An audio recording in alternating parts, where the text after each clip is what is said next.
Break के बाद आपका स्वागत है। मैं आपके साथ लक्ष्मी। रुक करेंगे बड़ी खबर की ओर। गुजरात चुनाव के नतीजे आज घोषित किए जाएंगे। बड़ी खबर आप तक नेटवर्क 10 पर चुनावी महा कवरेज में आप देख रहे हैं। बड़ी जानकारी, बिहार के कुढ़नी सीट पर उपचुनाव के नतीजे भी आज घोषित किए जाएंगे।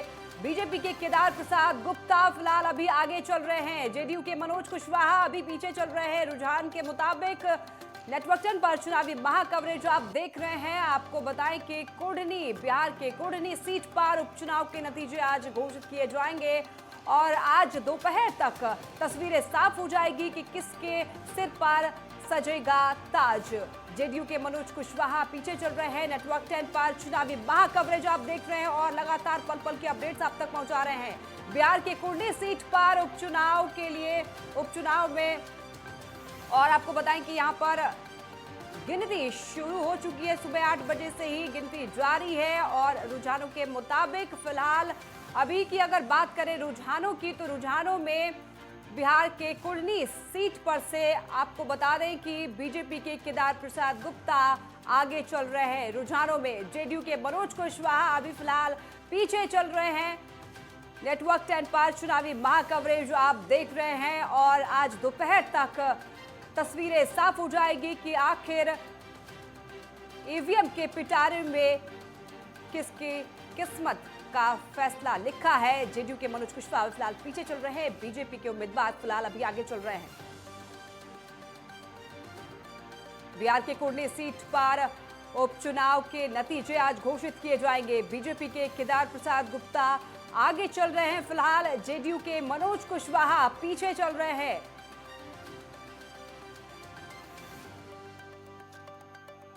और हमारे साथ ज्यादा जानकारी के लिए जुड़ गए हैं विवेक दीक्षित, हमारे संवाददाता। विवेक, बिहार के कुढ़नी उपचुनाव के नतीजे भी आज घोषित किए जाएंगे और फिलहाल जो बीजेपी के उम्मीदवार है वो आगे चल रहे हैं रुझानों में।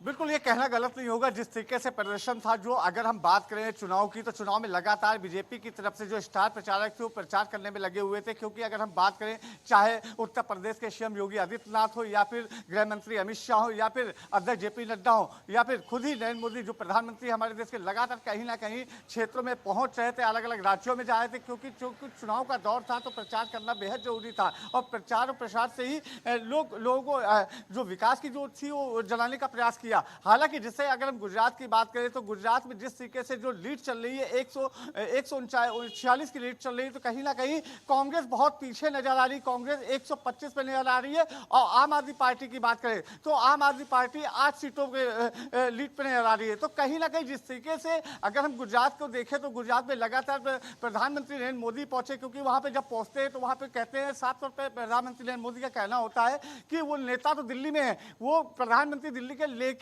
वो गुजरात के बेटे हैं। तो उनको सबसे बड़ी चीज है, उनको वहीं से प्रमुखता दी जाती है। आपने देखा होगा, अपने गांव पहुंचे थे कुछ दिन पहले वोट डालने के लिए, वोट डालने गए थे, लोगों से वहां पे मिले थे, जाके जो परिवार के लोग थे, अपनी माँ से, अपने भाई से, सबसे मुलाकात की थी प्रधानमंत्री जी ने। और सबसे बड़ी बात ये, लगातार जो डोर टू डोर कैंपेनिंग का जो दौर था वो लगातार चलता रहा। क्योंकि जिस तरीके से अगर हम पिछली चुनाव की बात करें लक्ष्मी, तो पिछले चुनाव भी बेहद दिलचस्प था। क्योंकि हार्दिक पटेल, अगर हम हार्दिक पटेल की बात करें या जिनवाली की या अल्पेश की बात करें, तो चुनाव में कहीं ना कहीं एक जबरदस्त कांटे की टक्कर थी। इस बार भी उसी तरीके से कांटे की टक्कर देखने को मिल रही। लेकिन कांटे की टक्कर जो है वो कांग्रेस, इस बार कांग्रेस बहुत पीछे होती हुई नजर आ रही। क्योंकि बीजेपी जो लीड कर रही है, क्योंकि बीजेपी ने 120 का लक्ष्य रखा था कि 130 के पार वो करेंगे। हालांकि कहीं ना कहीं अगर ये कांग्रेस का बेहद खराब प्रदर्शन है, जिस तरीके से उनकी जो लीड चल रही है, तो कहीं ना कहीं एक बेहद खराब प्रदर्शन दिखता हुआ नजर आ रहा है। अगर हिमाचल की बात करें, तो हिमाचल में भी इस समय बीजेपी आगे चल रही है। कांग्रेस 31 में चल रही है। अभी आम आदमी पार्टी ने तो अपना खाता तक नहीं खोला है।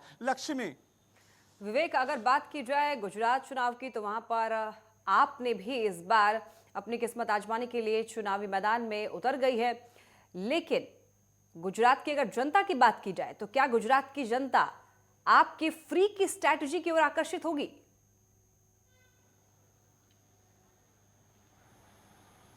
देखिए, सबसे बड़ी बात यह है लक्ष्मी, ये कहना गलत नहीं होगा, कई ऐसे मुद्दे थे, क्योंकि मोरबी का मुद्दा देख लिया जाए कि मोरबी में कई लोगों ने अपनी जानें गंवाई थी, क्योंकि मोरबी का जो कांड था सबसे बड़ा कांड था, क्योंकि कई लोगों की उसमें जान गई थी। हालांकि वहां से भी जो सीट से बीजेपी प्रत्याशी है वो भी आगे चल रहे हैं। अगर हम बात करें गांधीनगर की, गांधीनगर का दक्षिण इलाका है अल्पेश, क्योंकि वहां पे भी जो वर्चस्व बना हुआ है वो भी बीजेपी का बना हुआ है। तो सबसे बड़ी बात यह है कि जिस तरीके से बीजेपी का प्रदर्शन देखा जा रहा है, तो लगातार कहीं ना कहीं बीजेपी कांग्रेस को मात देती हुई नजर आ रही है। अगर हम पिछले चुनाव की बात करें तो कहीं ना कहीं उस बार कांटे की टक्कर थी, कांग्रेस से भी अच्छा प्रदर्शन किया था, लेकिन इस बार आम आदमी पार्टी भी उतरी है। तो कहीं ना कहीं 10% अगर आम आदमी पार्टी को वोट मिल जाते हैं तो कहीं ना कहीं आम आदमी पार्टी एक राष्ट्रीय पार्टी बन जाएगी। लक्ष्मी, बिल्कुल, बीजेपी के नेता ने यह दावा किया है कि वहां से आपको रुकना चाहूंगी यहीं पर। बड़ी खबर की ओर रुख करेंगे नेटवर्क 10 पर। चुनावी माह कवरेज जो आप देख रहे हैं, यूपी उपचुनाव को लेकर के नेटवर्क 10 पर अपडेट, बड़ा अपडेट आपको दिखा रहे हैं। मैनपुरी की सभी विधानसभा सीटों पर डिंपल आगे चल रही हैं। डिंपल यादव ने जसवंत नगर में बढ़त बनाई है। बड़ी जानकारी, खतौली सीट पर बीजेपी की राजकुमारी सैनी आगे चल रही हैं। रामपुर में बीजेपी प्रत्याशी आकाश सक्सेना आगे चल रहे हैं। रुझानों में आप देख सकते हैं नेटवर्क 10 पर चुनावी माह कवरेज में आपको अपडेट्स दे रहे हैं। यूपी चुनाव को लेकर के नेटवर्क 10 पर अपडेट, लगातार पल पल की अपडेट आप तक पहुंचा रहे हैं। मैनपुरी की सभी विधानसभा सीटों पर डिंपल आगे चल रही हैं। डिंपल यादव ने जसवंत नगर में बढ़त बना ली है, तो वहीं खतौली सीट पर बीजेपी की राजकुमारी सैनी आगे चल रही है। रामपुर में भी बीजेपी प्रत्याशी आकाश सक्सेना आगे चल रहे हैं। नेटवर्क 10 पर चुनावी महा कवरेज आप देख रहे हैं और लगातार आपको अपडेट्स दे रहे हैं। बड़ा अपडेट आपको बता दें कि मैनपुरी की सभी विधानसभा सीटों पर डिंपल आगे चल रही हैं। डिंपल यादव ने जसवंत नगर में बढ़त बनाई है, तो वहीं खतौली सीट पर बीजेपी की राजकुमारी सैनी आगे चल रही हैं। वही अगर बात की जाए रामपुर की, तो रामपुर में भी बीजेपी प्रत्याशी आकाश सक्सेना आगे चल रहे हैं। नेटवर्क 10 पर चुनावी महा कवरेज आप देख रहे हैं और महा कवरेज में आपको पल पल की अपडेट्स आप तक पहुंचा रहे हैं। यूपी चुनाव को लेकर के भी नेटवर्क 10 पर अपडेट्स। मैनपुरी की सभी विधानसभा सीटों पर डिंपल आगे चल रही हैं।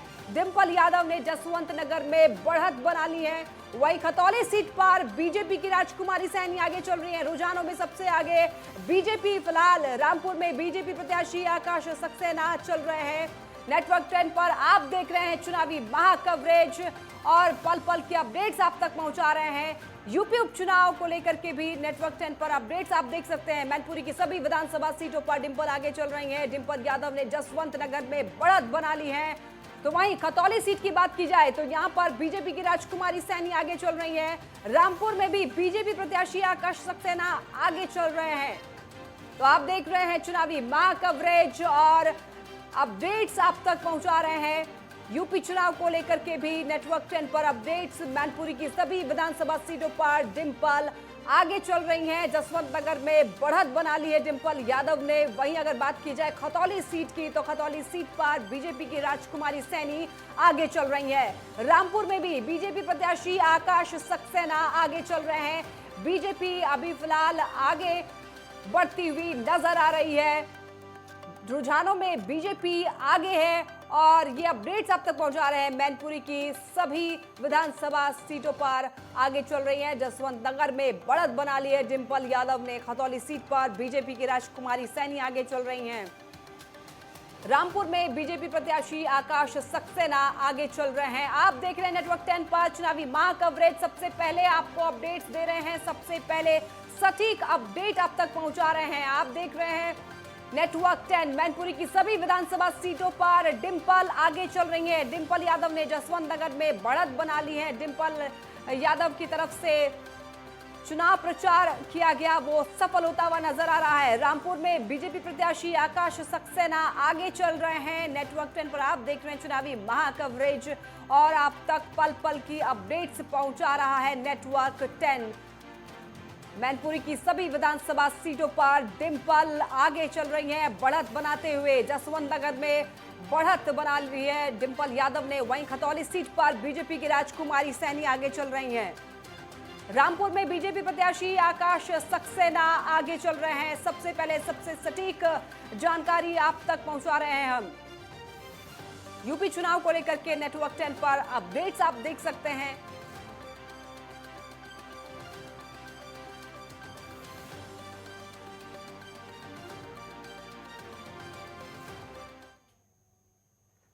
ज्यादा जानकारी के साथ हमारे साथ पंकज बालियान जुड़ गए हैं। पंकज, अगर यूपी उपचुनाव की बात की जाए तो वहां पर बीजेपी रुझानों में आगे बढ़ती हुई दिखाई दे रही है, क्या अपडेट्स हैं?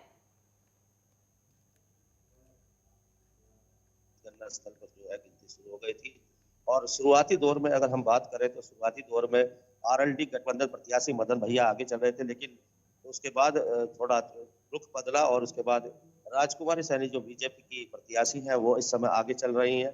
और अगर हम यहाँ के चुनाव की बात करें तो कांटे की टक्कर यहाँ लक्ष्मी चुनाव में देखने को मिलेगी, क्योंकि यहाँ प्रतिष्ठा दांव पर लगी है दोनों ही पार्टियों की, चाहे वो बीजेपी हो चाहे वो गठबंधन प्रत्याशी हो। लक्ष्मी पंकज, तो क्या इस बार सपा के गढ़ को बीजेपी एक बार कब्जा करने में कामयाब हो पाएगी?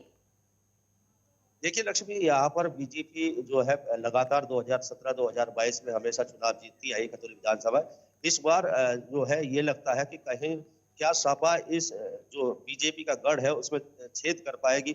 अभी ये देखने वाली बात है, क्योंकि 27 राउंड यहाँ पर अभी लक्ष्मी होने हैं और अभी जो है सिर्फ 2 राउंड अभी गिनती के हो पाए हैं। लक्ष्मी पंकज, आप बने रहे, हमारे साथ जुड़ गए हैं अवनीश मिश्रा मैनपुरी से। अवनीश, डिंपल यादव बढ़त बनाते हुए दिखाई दे रही हैं, रुझानों में क्या अपडेट्स हैं? बिल्कुल लक्ष्मी, जैसा कि आपको बता दूं, मैनपुरी की लोकसभा सीट पर आज मतगणना हो रही है। 5 सीट जो है मैनपुरी की लोकसभा उस पर मतगणना हो गई है। अभी जो रुझान आए हैं वो निकल के उसमें डिंपल यादव 10,717 वोटों से आगे बढ़त बनाए हुए हैं, जबकि रघुराज सिंह काफी उनसे पीछे चल रहे हैं। हालांकि साफ कहा जा सकता है कि नेताजी की जो निधन के बाद लोकसभा उपचुनाव हो रहा है, तो कहीं ना कहीं इस सीट पर सपा अपनी पूरी तरीके से दमखम के साथ सीट जीतती हुई नजर आ रही है। हालांकि भाजपा जो है पूरी तरीके से दम लगाए हुए है इस गढ़ को खत्म करने के लिए। हालांकि अभी तक पहला रुझान जो आया है सामने वो 10,717 वोटों से डिंपल यादव आगे चल रही है भाजपा प्रत्याशी रघुराज सिंह साथ से। जी लक्ष्मी। अवनीश, चूंकि वो सपा का गढ़ ही है और क्योंकि डिंपल यादव को परिवार का भी काफी ज्यादा सपोर्ट मिल रहा है, तो वहां पर बीजेपी अगर करीब भी पहुंचती है तो भी बीजेपी के लिए ये बड़ी जीत होगी। बिल्कुल लक्ष्मी, कहीं ना कहीं आपको बता दूं, मैनपुरी जो है समाजवादी पार्टी का गढ़ है। 26 साल से लगातार समाजवादी पार्टी का इस सीट पर कब्जा रहा है। हालांकि नेताजी का निधन हो गया था, उपचुनाव हो रहे हैं, लगातार 5 तारीख को मतदान किया था, वोटर्स अपने घर से निकले थे, अपने मताधिकार का प्रयोग किया था। आज 8 तारीख को मतगणना हो रही है और पहला रुझान जो आया है वो डिंपल यादव आगे चल रही हैं। हालांकि समाजवादी पार्टी पूरी तरीके से पूरा परिवार इस सीट को बचाने के लिए पूरी दमखम के साथ मैदान में आ गया है। डिंपल यादव भी पहुंच रही हैं मतगणना स्थल पर। उनके परिवार के लोग जो हैं, राम गोपाल हैं, धर्मेंद्र हैं, तेज प्रताप हैं, और लगातार वहां मतगणना स्थल पर पहुंच रहे हैं और जायजा ले रहे हैं वोटों की गिनती का। हालांकि रघुराज सिंह साहब कभी मैनपुरी पहुंचे थे, उन्होंने भी यहाँ निरीक्षण किया है और कहा है कि यहाँ की जनता हमको संसद तक पहुंचाएगी, जनता का हमको विश्वास है, जनता ने हमको आशीर्वाद दिया है। लेकिन हालांकि जो रुझान आ रहे हैं उसमें डिंपल यादव आगे बढ़।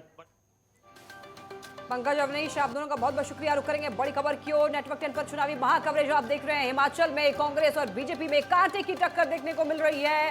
हिमाचल में कांग्रेस 37 सीटों पर आगे चल रही है रुझानों में, तो वहीं अगर बात की जाए बीजेपी की तो बीजेपी 28 सीटों पर आगे चल रही है। बड़ी खबर आपको बता रहे हैं, हिमाचल में अन्य 5 सीटों पर आगे चल रही है। बड़ी जानकारी नेटवर्क 10 पर चुनावी महाकवरेज आप देख रहे हैं। यहाँ पर पल पल की अपडेट्स आप तक पहुंचाया जा रहा है और आपको बताएंगे सबसे पहले सबसे सटीक हिमाचल में कांग्रेस और बीजेपी में कांटे की टक्कर देखने को मिल रही है। हिमाचल में कांग्रेस 37 सीटों पर आगे चल रही है, हिमाचल में बीजेपी 28 सीटों पर आगे चल रही है।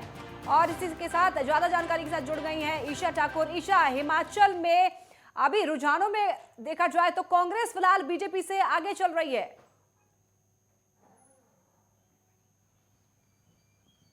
बिल्कुल बिल्कुल लक्ष्मी, देखिए इस वक्त अगर स्थिति की बात करें तो कांग्रेस आगे चल रही है और बीजेपी की अगर बात करें, बीजेपी थोड़ी यहां पर पिछड़ती हुई नजर आ रही है। और वहीं आम आदमी पार्टी जो पहली बार चुनाव मैदान में उतरी थी, अपना किसी भी जगह से अभी आगे नहीं निकल पाई है। और वहीं निर्दलीय की अगर बात करें तो 3 निर्दलीय ऐसे हैं जो इस वक्त अपने अपने विधानसभा क्षेत्र से आगे चल रहे हैं। कांटे की टक्कर है और करीब 11 बजे ही ये पता चल पाएगा कि आखिरकार कौन सी पार्टी सत्ता में काबिज होती है, क्योंकि मात्र 68 सीटें ही है हिमाचल प्रदेश में और उसके बाद ये तय होगा कि यहाँ पर किसकी सरकार बनती है। बहुमत का आंकड़ा 35 हालांकि कांग्रेस छू चुकी है इस वक्त, जिस तरीके के शुरुआती रुझान यहां पर देखने को मिल रहे हैं। लेकिन जिस तरीके से हमने देखा था कि थोड़ी देर पहले ही भारतीय जनता पार्टी आगे चल रही थी कांग्रेस से, लेकिन अभी कांग्रेस आगे बढ़ चुकी है। तो ऐसे में वोटों की गिनती लगातार जारी है और यहां पर अब देखना होगा कि जैसे जैसे समय बढ़ता भी जाएगा वैसे वैसे आखिरकार जो ईवीएम खुल भी रहे हैं तो कौन सा ऐसा उम्मीदवार है, कौन सी पार्टी का उम्मीदवार है जिसके खाते में ये वोटें गिरने वाली हैं। लेकिन इसी के साथ देखिए, चाणक्य कहा जाता है भारतीय राजनीति का, केंद्रीय गृह मंत्री अमित शाह को उनकी तरफ से भी यहां पर निर्देश देने जारी हो चुके हैं और यहां पर जो निर्दलीय आगे चल रहे हैं और बीजेपी की पूरी कोशिश है इन निर्दलीय को अपने खाते में लेके आए, अपने खेमे में लेकर आए। और यहाँ पर कोशिश भी बीजेपी इस तरीके से कर रही है कि अगर कांग्रेस के कोई ऐसे विधायक भी हैं जो इस वक्त बागी तेवर दिखाए हुए हैं, उन्हें अपने पाले में किस तरीके से लाया जाए। और इस जोड़ तोड़ में अब बीजेपी जुट चुकी है, क्योंकि महज 1 घंटे का वक्त है, उसके बाद ही ये तय हो पाएगा कि हिमाचल की जनता जीत के जो ताज है वो किसके सजाती है। लेकिन बीजेपी जो पहले ही बड़े ही आक्रामक तरीके से चुनाव लड़ती है, लेकिन हिमाचल प्रदेश की अगर बात करें, यहाँ पर कहीं ना कहीं अगर बीजेपी हारती भी है तो अंदरूनी अंतकलह की वजह से हारती है।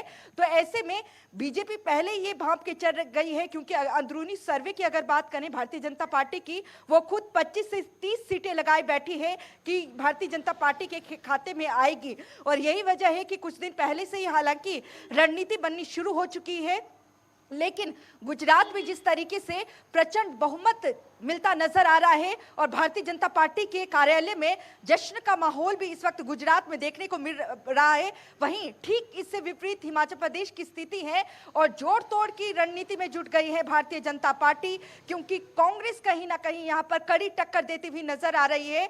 और यहां पर देखना भी होगा, क्योंकि निर्दलीय कहीं ना कहीं माना जा रहा है कि अपना समर्थन भारतीय जनता पार्टी को ही देंगे। और यहां पर नजरे लक्ष्मी यहां पर भी टिकी रहेगी। 68 सीटों पर आम आदमी पार्टी चुनाव लड़ रही है।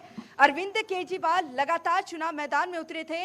यहां पर पंजाब के मुख्यमंत्री भगवंत मान को भी चुनाव मैदान में उतराया था और कहा गया था कि पंजाब में कई चुनावी वादे पूरे किए गए हैं, लेकिन जमीनी स्तर पर अगर देखा जाए पंजाब में वादे पूरे नहीं किए गए हैं।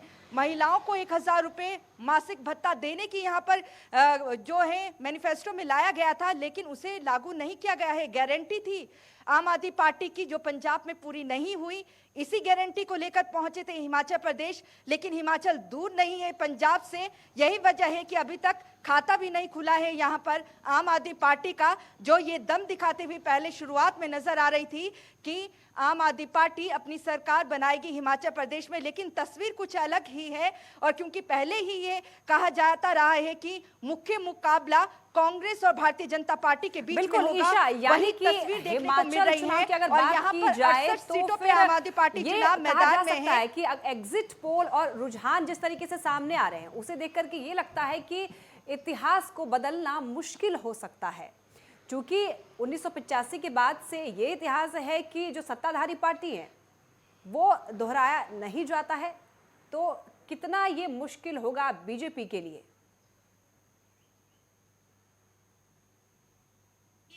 बिल्कुल, देखिए बीजेपी पहले ही पूरी स्थिति को भांप चुकी थी। यही वजह है कि प्रधानमंत्री नरेंद्र मोदी भी यहाँ पर चुनाव मैदान में उतरे थे। लेकिन लक्ष्मी, अगर हम भारतीय जनता पार्टी की बात करें तो दूसरी बार सत्ता में काबिज आसानी से यहाँ पर हो सकती थी, क्योंकि कांग्रेस में भी अंतर्कलह अपने चरम पर है।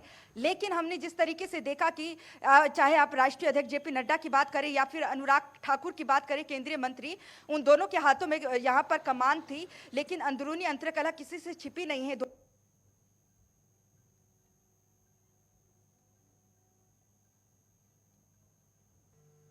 संबंध टूट गया है अभी फिलहाल ईशा ठाकुर से, फिर जुड़ेंगी, लेकिन ये बड़ी जानकारी आप तक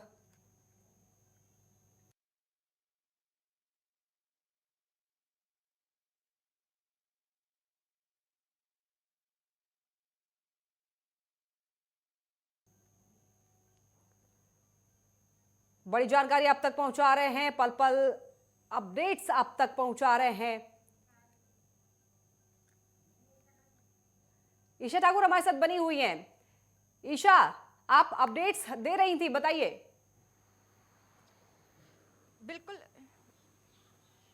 बिल्कुल, देखिए जो अंदरूनी अंतर्कलह है भारतीय जनता पार्टी का वो किसी से छुपा नहीं है।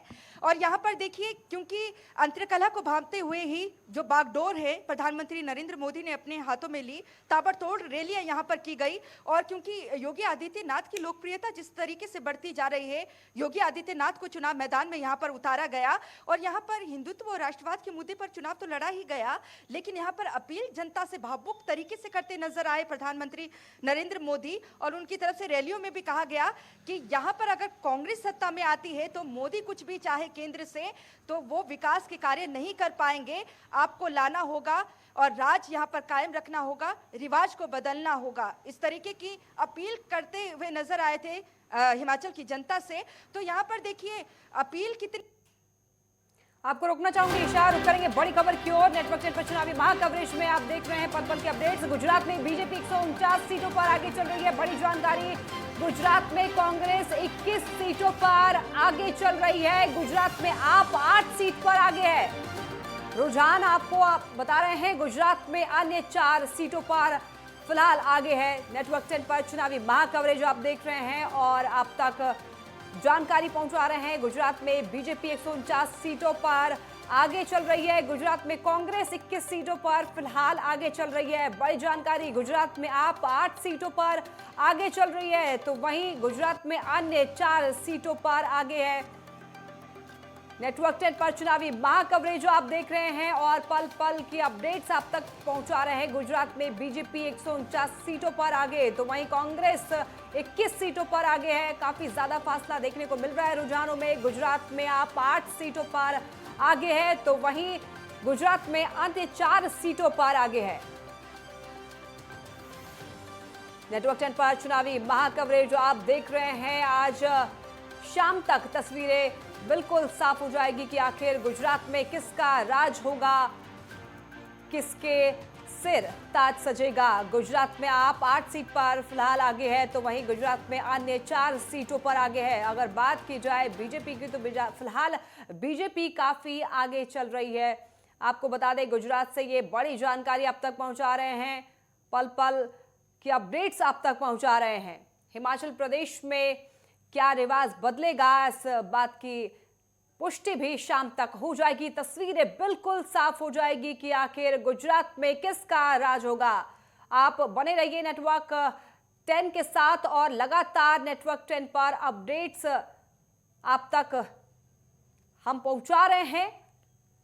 हिमाचल गुजरात चुनाव के नतीजे आज आने वाले हैं और रुझान सामने आ रहे हैं। लगातार गुजरात में फिलहाल बीजेपी आगे चल रही है, कांग्रेस पीछे, तो वहीं हिमाचल में कांटे की टक्कर देखने को मिल रही है। गुजरात में उलट है, गुजरात में बीजेपी आगे चल रही है, तो वहीं हिमाचल में कांटे की टक्कर कांग्रेस और बीजेपी के बीच में देखने को मिल रही है। आपको बता दें कि नतीजे आज शाम तक आ जाएंगे और ये बिल्कुल साफ हो जाएगा कि आखिर किसके सिर ताज सजेगा, गुजरात की जनता किसको चाहती है और हिमाचल में किसका राज होगा, गुजरात में किसका राज होगा। शाम तक ये बिल्कुल तस्वीरें साफ हो जाएगी। फिलहाल आप बने रहिए नेटवर्क 10 के साथ और लगातार पल पल के अपडेट्स आप तक पहुंचा रहे हैं। गुजरात में बीजेपी आगे चल रही है रुझानों में, तो वहीं हिमाचल में कांटे की टक्कर देखने को मिल रही है बीजेपी और कांग्रेस में। फिलहाल आप इसी बीच रुक करेंगे बड़ी खबर की ओर। नेटवर्क 10 पर चुनावी महाकवरेज जो आप देख रहे हैं, गुजरात में बीजेपी 146 सीटों पर आगे चल रही है, तो वहीं कांग्रेस 22 सीटों पर आगे है। बात की जाए अगर आपकी, तो आप 9 सीटों पर आगे है। आप देख रहे हैं ये अपडेट। वहीं बात की जाए अगर अन्य पार्टियों की, तो अन्य 5 सीटों पर आगे है। गुजरात चुनाव को लेकर ये अपडेट आप तक पहुंचा रहे हैं चुनावी महाकवरेज में। गुजरात में बीजेपी 146 सीटों पर आगे चल रही है। रुझान आपको ये बता रहे हैं, गुजरात में कांग्रेस 22 सीटों पर आगे है।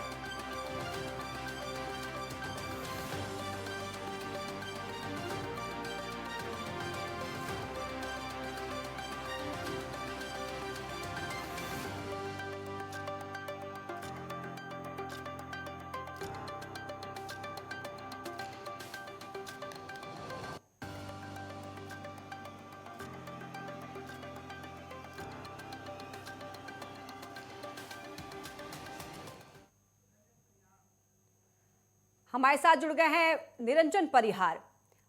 निरंजन जी, आप चुनाव के दौरान हर जगह घूमे हैं और आपने समीक्षा भी की है, तो जिस तरीके से आपने अपेक्षा की, क्या वही नजारा आपको देखने को मिला है? कि गुजरात में चुनाव नतीजे जो आए हैं उनमें गुजरात की जनता ने और देश की जनता को निराश नहीं किया है। गुजरात के चुनाव में जो संदेश साफ निकल रहा था कि बीजेपी करीब 135 से 45 के बीच में आसपास आएगी और कांग्रेस 30 के आसपास रहेगी। तो कांग्रेस मुश्किल में है क्योंकि कांग्रेस को भी 22 सीटों पर बढ़त है और आम आदमी पार्टी एक अपेक्षा जो थी कि 10 के अंदर अंदर आए रहेगी, वो मुझे लगता है कि 10 के आसपास तक स्टैंड करेगी। लेकिन कांग्रेस की जो 23 सीटें अभी दिख रही है आगे पीछे, उनमें 2-3 आगे ऊपर नीचे हो सकती है, लेकिन उनको बहुत आंकड़ा बढ़ने वाला नहीं है। लेकिन सेंट्रल गुजरात की जो 61 सीटें हैं और या उत्तर गुजरात की 32 सीटों को ले ले तो उनमें 23 में बीजेपी आगे है, 7 में कांग्रेस है और 1 में आम आदमी पार्टी है। जबकि सौराष्ट्र और कच्छ में 54 सीटें जो है उनमें 40 में बीजेपी आगे है, 8 में कांग्रेस है और 4 में, जबकि सौराष्ट्र में कांग्रेस आम आदमी पार्टी को अच्छी बढ़त मिलनी चाहिए थी। लेकिन सेम स्थिति है कि दक्षिण गुजरात में भी 27 में बीजेपी आगे है और 8 में आम आदमी पार्टी आगे है। इससे समझना 4 में आम आदमी पार्टी आगे, इससे समझना चाहिए कि कांग्रेस और आम आदमी पार्टी साउथ गुजरात में दोनों बराबरी में, जहां 4-4 सीटों पर उसका कब्जा है। लेकिन उत्तर गुजरात में कांग्रेस की हालत जो बहुत मजबूत मानी जाती थी वो सबसे ज्यादा खराब हो रही है, क्योंकि अभी 32 में से उसके बाद सिर्फ 6 सीटें बढ़त में दिख रही हैं। लेकिन हम अगर बड़े नेताओं की बात करें गुजरात के, तो हार्दिक पटेल अच्छी मार्जिन से आगे बढ़ रहे हैं।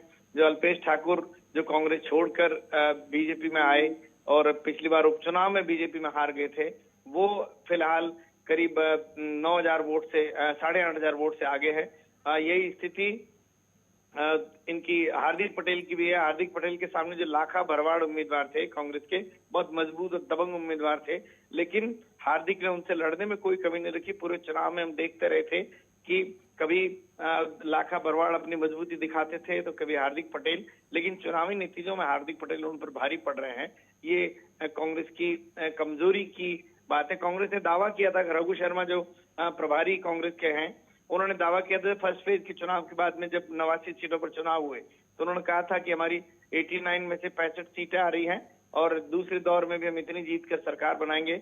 लेकिन स्थिति सामने है बिल्कुल कि अभी सिर्फ 23 सीटों पर कांग्रेस आगे चल रही है 182 में से, जो कि बहुत बड़ा नुकसान है कांग्रेस को। पिछली बार 77 सीटें जीती थी अशोक गहलोत के नेतृत्व में राहुल गांधी ने जब चुनाव प्रचार किया तो। लेकिन इस पूरे चुनाव प्रचार में राहुल गांधी खुद कांग्रेस को लेकर उदासीन थे।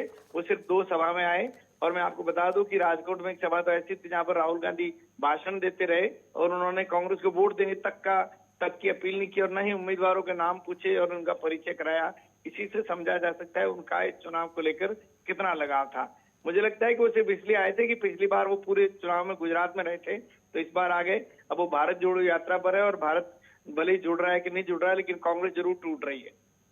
निरंजन जी, आप बने रहे हमारे साथ, फिर जुड़ेंगे आपसे। फिलहाल के रुकेंगे एक छोटे से ब्रेक के लिए, जल्द लौटेंगे।